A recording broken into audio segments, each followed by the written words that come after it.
what should be added to x squared plus 12x to complete the square? Remember 12, the linear coefficient is 12 here, the number next to x. Don't include x. X just tells you where to look. And then next to x is 12. So that's the linear coefficient. And remember, that is twice the second stick, twice the length of the second stick. So half of 12, 6. 6 should be the length of the second stick. But 6 isn't the number we need to add. Remember, if you draw that picture in your mind, that 6-second stick length is going to be used as both a width and a height.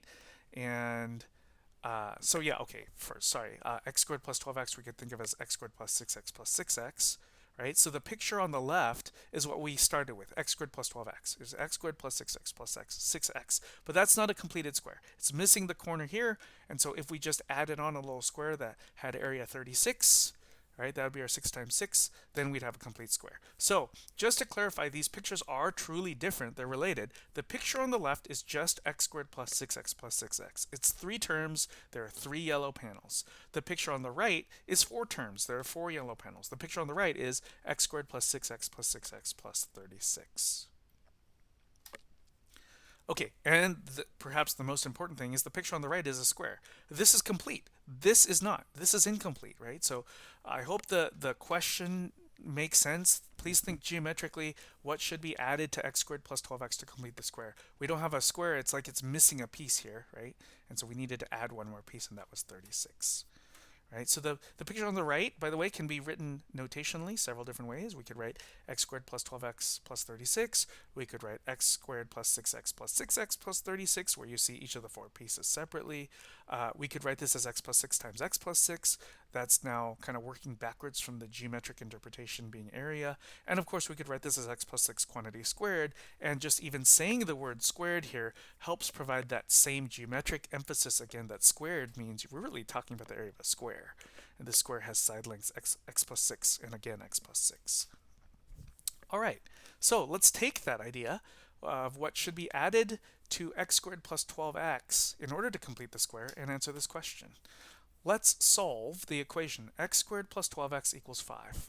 Now we just saw that from x squared plus 12x, if we had x squared plus 12x plus 36, that would be a square.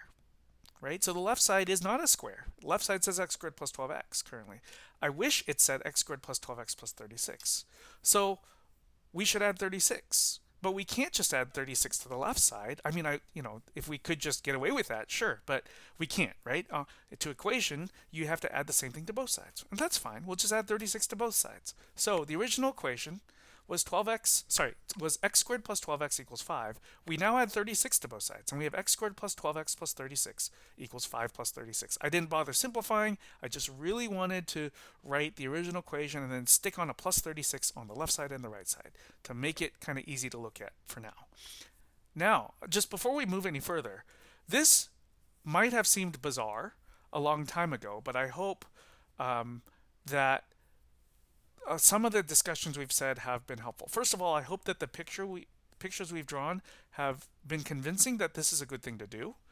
But perhaps more importantly, a while back when we were looking at equations, I had said you can add whatever you want to both sides, even if what you add to both sides isn't present in the original equation. Now take a look. We added 36 to both sides. If you look at the question at the top, there's no 36 anywhere. But it's perfectly valid to add 36 to both sides. So we did.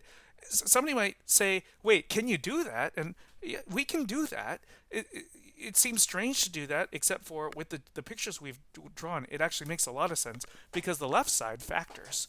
X squared plus 12x plus 36 factors as x plus 6 quantity squared. It's a perfect square after all. The right side, well, just some arithmetic, huh? So we just did 5 plus 36 equals 41. Now, just because it's kind of the first time around doing this type of thing, I'll do the substitution-based method. You don't have to in the future if you don't want to, but I'm just trying to warm you up to something, a different type of problem where later substitution really is, I don't want to say required, but it's hard to do the problem without substitution in the future. So I'm going to replace, just to make a point for now, just to focus on one thing at a time, I'd like to substitute a u for the x plus 6. And so the equation above just becomes u squared equals 41. It just means we don't have to focus on the plus 6 for now. We can just focus on variable squared is equal to 41. And to solve, to undo the square, we got to square root both sides. Don't forget your plus or minus sign. The left side simplifies because the square root and the square undo each other. So you have u is equal to plus or minus root 41. Now that we have u by itself, right? We've solved for u. Now we can uncover that complication that u was hiding. Now that we've solved for u, earlier we replaced x plus 6 with a u.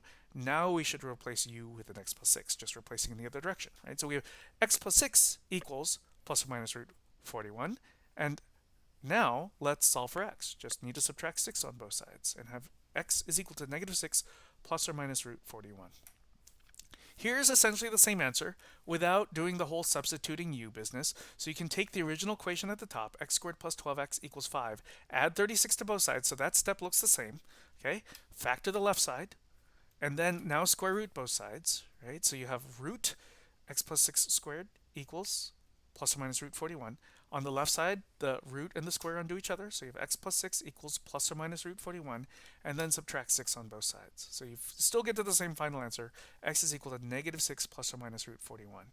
I get that the first answer shown was longer, and you don't have to do it that way, but think of this u as a bookkeeping device, right? The point is, if you had to think of like the x plus 6 business and you had to think about the square business, there's so many things to think about. This substitution, there are times in the future where this will be super helpful. Right now, this might seem a little much, and I get that.